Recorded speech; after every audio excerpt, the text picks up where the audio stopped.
Hello guys, Assalamualaikum. Meron na naman tayong cellphone na basagang LCD. Ituturo ko sa inyo ngayon kung paano palitan ng LCD ang cellphone na Infinix Smart 7. Panoorin nyo.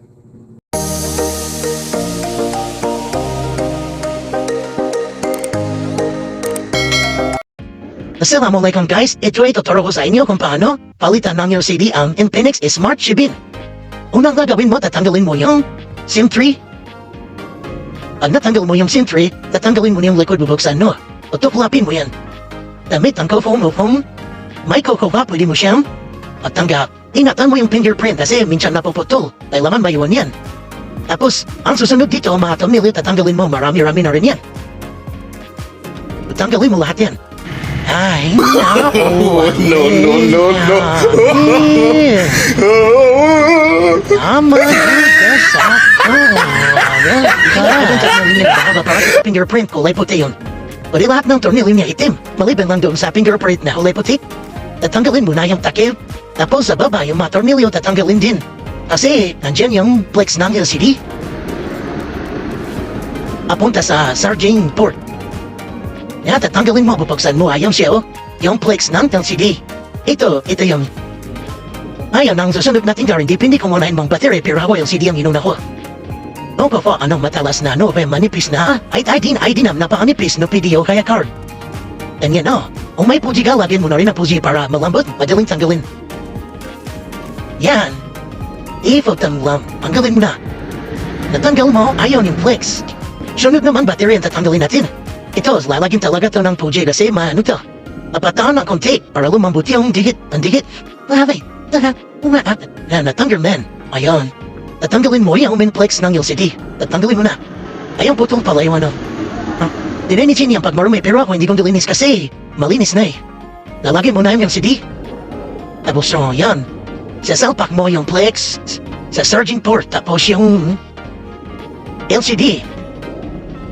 Yon, tapos battery, ilagay yung battery. Susubukan natin kung under o hindi o babalubat naman. Subukan natin. Mukhang lubat, isa pa. Ayun. Hintayin natin yan. Tapos titistingin natin kung walang password. Pero sa tingin ko, good quality naman yung LCD natin. Ito, tatanggalin to. Minsan nakakalimutan to, naiiwan dun sa LCD. Yan yung takip ng earpiece. Ayun naman yan. Pero kahit wala yan, mobile lang naman, hindi masisira yung cellphone. Kaso yan yung pangharang sa ano eh. Minsan dahil lumalabo yung camera kasi napapasawan ng nalikabog pag walang ganyan. Ayan. Utya. Isting natin. Asor din natin alam ang password. Sasara na natin. Tapos, lahat ng tinanggal natin yung mga tornilyo, ibabalik na naman natin yan. Isa-isa, oh.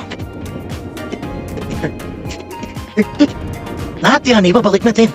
Tornilyo. At kahit makulangan naman, ay hindi naman masisira yung cellphone. Pero mas maganda pa rin yung kompleto. At parang sumisikip ang bibig ko sa tuwing nakikita ko na magkatabi tayo. Ayun yung takip sa charging port. Ganon din lahat ng tornilyo. Tinanggal, ibalik. At pag kulang ka ng tornilyo, pwede naman kumuha ng ibang tornilyo sa mga ipaning cellphone. Pare-parehas naman yan. Ayun, nilalagay mo yung takip, sasalpak mo yung fingerprint, at tapos yung takip niya. Yung wala, o tornilyo mo na. Itasara mo na, iingatan mo yung LCD. Baka mapinhiyap. Mabasag. Ayan. Tapos lalagyan na natin siya ng pangdikit. Para bayo. Yung tama lang, hindi masyadong maliit. Hindi rin naman masyadong malapit. Dapat, tama lang. Yan. Haday ng mayos yung earpiece. Ewan, lagyan sa likod. At pidikit na ng mahayos at i-check kung tabi niya ba yung LCD o hindi o kaya may napangat. Tapos dinisin. Tapos pidikit mo na. Lagyan mo ng tip. Ito lang oras. 3 oras pwede mo na tanggalin. 1 oras pwede na may. Kung mas maganda yung dikit na dikit.